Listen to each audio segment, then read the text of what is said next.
तो finally guys, ये film मुझे बहुत ही ज्यादा पसंद आई। मूवी की रेटिंग 6.1 की है और ये मूवी सन 2023 में रिलीज हुई थी। तो चलिए कहानी को शुरू करते हैं। फिल्म बहुत ही ज्यादा कमाल की है। तो कहानी की शुरुआत होती है इसके फर्स्ट पार्ट के एंडिंग से, जहां में दिखाया गया था कि एरिस और रैक्वेल दोनों अलग अलग हो चुके थे और अपनी पढ़ाई पूरी करने के लिए अपने अपने कॉलेज जा चुके थे। तो अब कॉलेज का सीन दिखाया जाता है जहां एरिस रैक्वेल को बार बार मैसेज करता है। उसका पढ़ाई में बिल्कुल भी मन नहीं लगता। ये दोनों कपल एक दूसरे को बहुत ही ज्यादा मिस करते हैं। एक दिन एरिस रैक्वेल को कॉल करता है और उससे कहता है अपनी आंखें बंद करो और मुझे अपने पास महसूस करो। और रैक्वेल के सामने ठीक एरिस आ जाता है। फिर एरिस और रैक्वेल सपने में ही एक दूसरे के क्लोज हो जाते हैं। तभी रैक्वेल की आंख खुलती है और वो अपने आप को क्लास में पाकर काफी ज्यादा शॉक हो जाती है और साथ ही बहुत ही ज्यादा खुश भी थी। लेकिन तभी टीचर दोनों को डांट लगाते हैं और हमें पता चलता है कि एरिस फेल हो चुका है। उसके अच्छे मार्क्स नहीं आए क्योंकि उसने पढ़ाई पर ज्यादा ध्यान नहीं दिया। तो अब छुट्टियां हो जाती हैं और दोनों को मिलने का वक्त मिलेगा क्योंकि एरिस की छुट्टियां हो चुकी थी और वो अब रैक्वेल से मिलने के लिए उसके घर के लिए रवाना हो जाता है। एरिस अब अपनी 1 ईयर की सारी नीड एक साथ रैक्वेल से मिलने के बाद पूरी कर लेगा। दूसरी ओर रैक्वेल को दिखाया जाता है जो अपना क्लास खत्म करके बाहर निकलती है और टीचर उससे कहती है कि ये लो, मैं तुम्हें एक नंबर देती हूँ, तुम इस पे अपनी नोवेल के लिए कॉल करना। ये एक बहुत ही बड़े राइटर का नंबर है। अगर उन्हें तुम्हारी नोवेल थ्रू माई विंडो पसंद आई तो तुम्हें बहुत ही ज्यादा सपोर्ट मिलेगा और एक तुम बहुत ही अच्छी राइटर बन जाओगी। तुम्हारी नोवेल वाकई में काफी ज्यादा अच्छी है। फिर हमारी मुलाकात होती है ग्रे नाम के एक लड़के से जो रैक्वेल को बहुत ही ज्यादा लाइक करता है। असल में शायद रैक्वेल भी ग्रे को लाइक करती है, बट क्योंकि वो एरिस से प्यार करती है वो उसे इग्नोर करती है। अब हमें रैक्वेल को दिखाया जाता है जब वह कॉलेज से बाहर जाने वाली थी। इतनी देर में एरिस उसके सामने खड़ा हो जाता है और वह एरिस को किस करती है। दूर से उसके दोस्त यह देख लेते हैं और उन्हें पता चल जाता है कि एरिस लौट आया है। इसीलिए ये दोनों एरिस से मुलाकात करने के लिए उसके घर के लिए रवाना हो जाते हैं। अगर हम देखते हैं कि एरिस और रैक्वेल दोनों एक दूसरे को बेइंतहा मोहब्बत करने के लिए तड़प रहे थे। रैक्वेल उसके घर जाती है और दोनों रोमांटिक मूड में होते हैं क्योंकि उन्हें 1 साल से प्यार नहीं मिला था। वो दोनों तड़प रहे थे एक दूसरे के बगैर। अब दोनों जब एक साथ होते हैं और दोनों एक दूसरे को प्यार करने वाले होते हैं, इतनी देर में यहाँ पर बीच में टांग अड़ाने के लिए क्लॉडिया और इसका दोस्त यानी कि एरिस का दोस्त योसी भी पहुंच जाता है। योसी और क्लॉडी दोनों इस वक्त राकेल के कॉलेज में पढ़ते हैं, इसलिए राकेल से उनकी बहुत ही अच्छी दोस्ती होती है। इसलिए वो दोनों यहाँ पर मिलने के लिए चले आए और यहाँ पर बीच में आकर टांग लड़ा दी। कुछ देर बाद हाँ दिखाया जाता है कि एरिस के भाई भी यहाँ पर आ जाते हैं। उसके 2 भाई थे और वो दोनों से बहुत ही ज्यादा प्यार करता था। छोटे भाई का नाम अपोलो था और उसके बड़े भाई का नाम आर्टेमिस होता है, जो अपने घर की मेड के साथ प्यार करता है यानी कि नौकरानी। तभी यहाँ पर अपोलो आ जाता है और अपोलो को देखकर आर्टेमिस फौरन बेड के नीचे छिप जाता है। अपोलो नौकरानी से कहता है कि मुझे रबड़ चाहिए। वह कमरे के अंदर से उसे रबड़ देती है और आर्टेमिस को देखकर हैरान हो जाती है कि वो अपने भाई से डरकर इतनी जल्दी छिप गया था। वह कहती है तुम्हारे भाई को एक न एक दिन यह बात पता चल जाएगी, इसलिए मैं चाहती हूँ कि तुम अपने घर में मेरे बारे में बात करो, वरना मैं यहाँ से निकल जाऊंगी और कभी भी तुम्हें अपनी शक्ल नहीं दिखाऊंगी। मैट जैसे ही नीचे उतर कर जाने वाली होती है कि इतनी देर में आर्टेमिस के मॉम डैड भी घर पर आ जाते हैं और वो कहते हैं हमारे उस घर में बहुत सारी दिक्कतें चल रही हैं, इसीलिए हम लोग भी यहीं रहेंगे। और अब मैट को एक नौकरानी की तरह ट्रीट किया जाता है जो उसे बहुत ही ज्यादा बुरा लगता है और आर्टेमिस यह सब अपनी आंखों से देख रहा होता है। अब हम देखते हैं योशी और उसके साथ रैक्वेल को। रैक्वेल और योशी एक बहुत ही अच्छे दोस्त बन चुके थे। दोनों के अंदर एक बहुत ही अच्छा बॉन्ड था।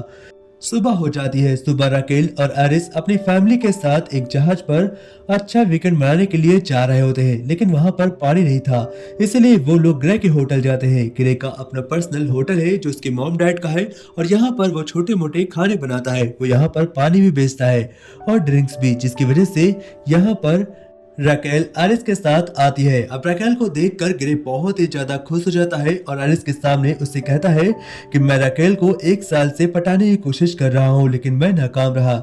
आरिस उससे कहता है मेरे दोस्त लगे रहो, एक दिन ये तुम्हें पट ही जाएगी। लेकिन यह बात ग्रे को नहीं पता थी कि आरिस और राकेल दोनों इस समय रिलेशनशिप में है और इन्हें काफी वक्त हो चुका है। जब यह बात ग्रे को पता चलेगी तो वह काफी ज्यादा शॉक हो जाएगा। अब फौरन वो लोग अपने जहाज पर आ जाते हैं और जहाज से स्विमिंग करते करते एक छोटे से आइलैंड पर आते हैं और इस जगह पर कोई नहीं होता। ये पूरी जगह सुनसान होती है। राकेल और आरिस को डिस्टर्ब करने वाला कोई नहीं था। यहाँ पर वो दोनों घंटों एक दूसरे के साथ रहते हैं और ढेर सारा प्यार करते हैं। अब राकेल आरिस से कहती है कि हमें वापस चलना चाहिए। वो दोनों वापस जाने के लिए जैसे ही पानी में कूदते हैं तो दूर से एक लड़की जिसका नाम वैरा है वो दोनों को हाय करती है और आरिस को अपनी ओर बुलाती है। आरिस वैरा को देखकर शॉक हो जाता है कि आखिर वैरा यहाँ पर क्या कर रही है। वो उसके जहाज पर जाता है और वैरा को हाय बोलता है। वैरा और आरिस एक अच्छे दोस्त थे और तभी हम देखते हैं वैरा का नौकर जो इस समय जहाज का देखभाल कर रहा था वो बाकी दोस्तों को भी अपनी छोटी जहाज पर बुला लेता है। अब सारे फ्रेंड्स एक साथ आ चुके थे और यहाँ पर बैठकर एक अच्छी पार्टी चलने लगती है। यहाँ पर वैरा बातों बातों में बताती है कि आखिर तुम्हारा कैसा चल रहा है। एरिस वैरा से लगातार बात कर रहा होता है और इसी बात को लेकर राकेल को बहुत ही ज्यादा बुरा लग जाता है क्योंकि उसे पता चलता है कि वैरा और एरिस एक समय पर कपल थे और यह बात राकेल को बुरी लगती है। लेकिन एरिस को भी राकेल की एक बात बहुत ही बुरी लगती है कि राकेल एक किताब लिखकर उसे पब्लिश करने वाली है और इस बारे में आज तक उसने एरिस को कुछ नहीं बताया। दोनों एक दूसरे से नाराज हो चुके थे और दोनों के बीच लड़ाइयाँ हो चुकी थी। तभी एक छोटी सी पार्टी का सीन हमें दिखाया जाता है और यहाँ पर योसी के साथ ऐना आती है और उसे प्रपोज करती है। योसी को कुछ लड़के घेर लेते हैं और उसे मारने वाले होते हैं लेकिन बीच में ग्रे की बहन ऐना आकर योसी को बचा लेती है और योसी और ऐना अब एक दूसरे को अच्छी तरीके से जान चुके थे। दूसरी ओर हम देखते हैं राकेल को। राकेल एरिस के बारे में अभी भी सोच रही होती है क्योंकि उसे एरिस पर ट्रस्ट था कि एरिस कभी भी ऐसा नहीं करेगा और ये रिलेशनशिप एरिस का अभी हाल ही में कॉलेज में हुआ था जब वह लगातार राकेल से बात कर रहा था, उसके साथ रिलेशनशिप में था। इसीलिए राकेल को यह बात इतनी ज्यादा बुरी लग रही है। सुबह होते ही फिर वो लोग जहाज पर जाते हैं और मोटर बोट से एक छोटी सी रेस लगाते हैं। रेस के दौरान ये लोग एक छोटे आइलैंड पर आते हैं और जहाँ पर हमें ग्रे और उसकी बहन ऐना को भी दिखाया जाता है जिसे एरिस ने इनवाइट किया था। यहाँ पर एक बहुत ही कमाल की बात होती है। ग्रे राकेल से कहता है कि आखिर एरिस को कोई गर्लफ्रेंड मिल गई और उसने उसे यहाँ पर बुलाया है अपनी गर्लफ्रेंड से मिलाने के लिए। लेकिन उसे नहीं पता था कि ये लड़की कोई और नहीं बल्कि राकेल ही है। जैसे ही यह बात वह राकेल से कहता है राकेल जाकर एरिस को किस करती है और उसे पता चल जाता है कि यह लड़की कोई और नहीं बल्कि राकेल ही है। अब राकेल एरिस से कहती है चलो स्विमिंग करते हैं बट एरिस आने से इनकार कर देता है। अब राकेल स्विमिंग अकेले करती है और थक जाती है। फिर वह जाकर अपने दोस्त योसी के साथ बैठी होती है। इतनी देर में योसी के पास ऐना आती है और योसी से कहती है क्या तुम मेरे साथ प्यार करना चाहते हो। योसी इनकार कर देता है। वो कहती है मैं तुम्हें पसंद नहीं। लेकिन दोनों में बहस हो जाती है और दोनों एक दूसरे से दूर हो जाते हैं। फिर हम देखते हैं आर्टमिस को। आर्टमिस अपनी नौकरानी को सॉरी बोलने के लिए जाता है क्योंकि वह उससे प्यार करता था। लेकिन वहां पर वो देखता है कि एक आदमी उसके प्यार को गले लगा रहा है जिसकी वजह से वह बीच से ही लौट आता है। वह उससे बात भी नहीं करता। अब यहाँ पर हम राकेल को देखते हैं जो एक खाली बोतल लेकर एक छोटा सा गेम खेलने के लिए कहती है। इस गेम का एक छोटा रूल है जिसकी भी और बोतल जाएगी उसे सच बोलना होगा या कि किस करनी होगी। दोनों में से आप कुछ भी चॉइस कर सकते हैं। सबसे पहले बोतल घुमाई जाती है और यह बोतल किसी और की ओर नहीं बल्कि ऐना की ओर जाती है। ऐना किस चॉइस करती है और अपने गोल्डन बॉय योसी को किस करती है। योसी को किस करते ही योसी घबरा जाता है और भागकर एक अकेले कमरे में जाता है। ऐना उसका पीछा करते हुए आती है और फिर दोनों एक दूसरे को मन भर कर प्यार करते हैं। फिर हम देखते हैं आर्टमिस को। आर्टमिस मेट से बहुत ही ज्यादा नाराज था। इतनी देर में वह उससे कॉफी मांगता है और जैसे ही कॉफी वह देकर जा रही होती है वह उसे जमीन पर गिरा देता है। इतनी देर में उसकी मॉम यहाँ पर आ जाती है और वह नौकरानी को देखकर उससे कहती है कि तुमने ये कैसे बाल कर रखे हैं। इस घर में केवल रेड बाल हम ही लोग रख सकते हैं। तभी नौकरानी कहती है कि मुझे तुम्हारे यहाँ काम ही नहीं करना और वह काम को छोड़कर निकल जाती है। अब इस बात से आर्टमिस बहुत ही ज्यादा नाराज होता है। फिर दूसरी ओर हम देखते हैं राकेल को। वह फिर से एक बोतल घुमाती है और इस बार बोतल सीधा किसी और की नहीं बल्कि एरिस की ओर जाकर रुकती है। वह आरिस से एक बात पूछती है और कहती है तुम्हारी ये रेड शर्ट क्या किसी और ने पहनी है। आरिस इनकार करता है और कहता है नहीं, लेकिन कुछ देर बाद उसे पता चलता है यह शर्ट किसी और ने नहीं बल्कि वेरा ने ही पहनी थी, क्योंकि उसने उसकी फोटो देखी थी। और यहाँ पर वह पकड़ा जाता है और जैसे ही रैकेल को यह पता चलता है कि आरिस ने उससे झूठ कहा, वह उससे और ज्यादा गुस्सा हो जाती है और कहती है अब मुझे तुमसे बात नहीं करनी, तुम मुझसे खुद छिपा रहे हो। फिर आरिस आकर रैकेल को सब कुछ सच सच बताता है और कहता है असल में बात क्या है। वो उसे बताता है मैं कॉलेज में अकेला था और निराश था, मैं बहुत ही ज्यादा उदास हो गया था। उसी बीच वेरा मेरे पास आई और मुझे नाइट पार्टी में ले जाने लगी। पार्टी में मुझे बिल्कुल भी होश नहीं रहता था। मैंने एक दिन बहुत ही ज्यादा ड्रिंक कर ली थी और मैं जब सुबह सोकर उठा था तो मेरे बगल में वेरा लेटी हुई थी और उसने मेरी शर्ट को पहन रखा था। मुझे तो याद भी नहीं कि वेरा के साथ मेरा क्या चक्कर है और उसके साथ मैंने क्या किया, बट जो भी हुआ अनजाने में हुआ। लेकिन वह उसे माफ नहीं करती और कहती है कि जब तुम मुझसे बात कर रहे थे तो तुमने ऐसा किया क्यों, तुमने वेरा से बात क्यों की और तुमने उसके साथ पार्टी ही क्यों की। इसलिए दोनों में कहा सुनी हो जाती है और दोनों एक दूसरे से अब बहुत ही ज्यादा नाराज थे। दोनों की बात होना बंद हो जाती है।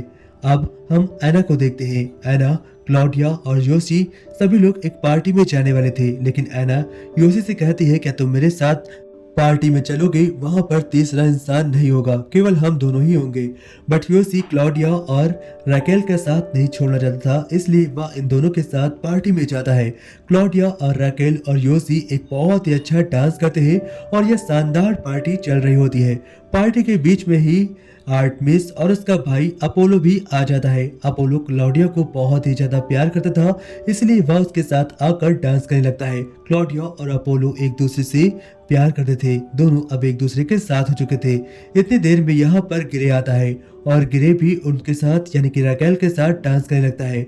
फिर हम देखते हैं आर्टमिस को, जो उस आदमी को देखता है जो यहाँ पर एक नई लड़की के साथ आया हुआ था, जिसने नौकरी के साथ उस दिन उस कैफे में गए लगाया था। वहां पर वो उससे बात करता है और उसे यहाँ पर एक सच्चाई पता चलती है कि आखिरकार इस आदमी का मेट के साथ कोई चक्कर नहीं है, वह बिल्कुल भी निर्दोष थी। अब उसे फिर से मेट से प्यार हो जाता है।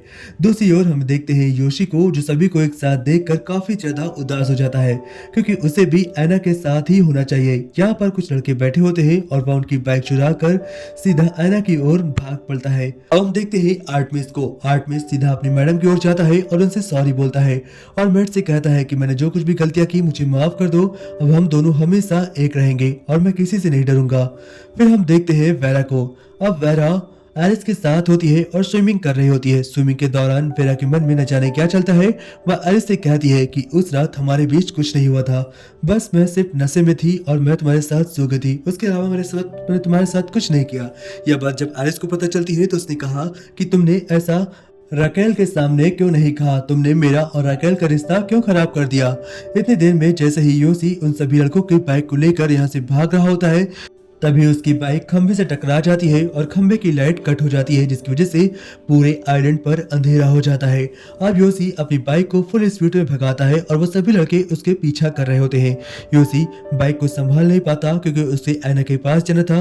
वो बाइक को सीधा खाई में गिरा देता है और योशी का एक खतरनाक एक्सीडेंट हो जाता है। लेकिन आइलैंड बहुत ही ज्यादा छोटा था, इसीलिए बाइक के ब्लास्ट होने की आवाज सभी को सुनाई पड़ती है और जैसे ही यह आवाज एरिस को सुनाई पड़ती है, वह फौरन अपनी मोटर बोट से योशी को बचाने के लिए पहुंच जाता है और योशी को पानी से बाहर निकाल कर लेकर आता है। इतनी देर में राकेल भी वहां पर पहुंच जाती है और बाकी लोग भी यहां पर आ जाते हैं, लेकिन तब तक बहुत ही ज्यादा देर हो चुकी थी क्योंकि योशी मर चुका था।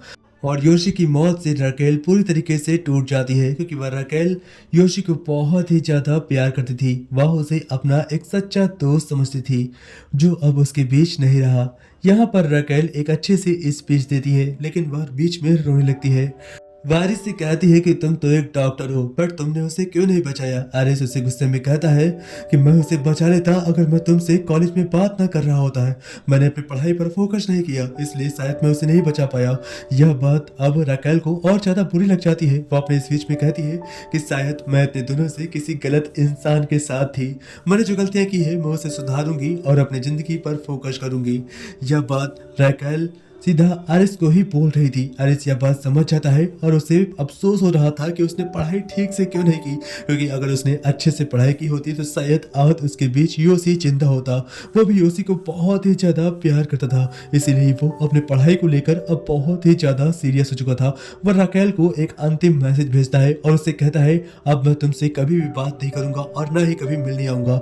राकेल अपने घर जाती है तो उसे पता चलता है कि योसी ने उसकी नॉवेल एक राइटर को भेज रखी थी और जिसका रिप्लाई बहुत ही अच्छा आता है। वह राइटर इसकी नॉवल पढ़कर बहुत ही ज़्यादा खुश हुआ था और उसने इसे पब्लिश करने की गारंटी भी ले रही थी।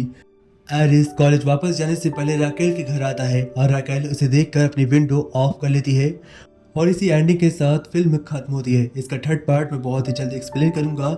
जय हिंद दोस्तों, टेक केयर।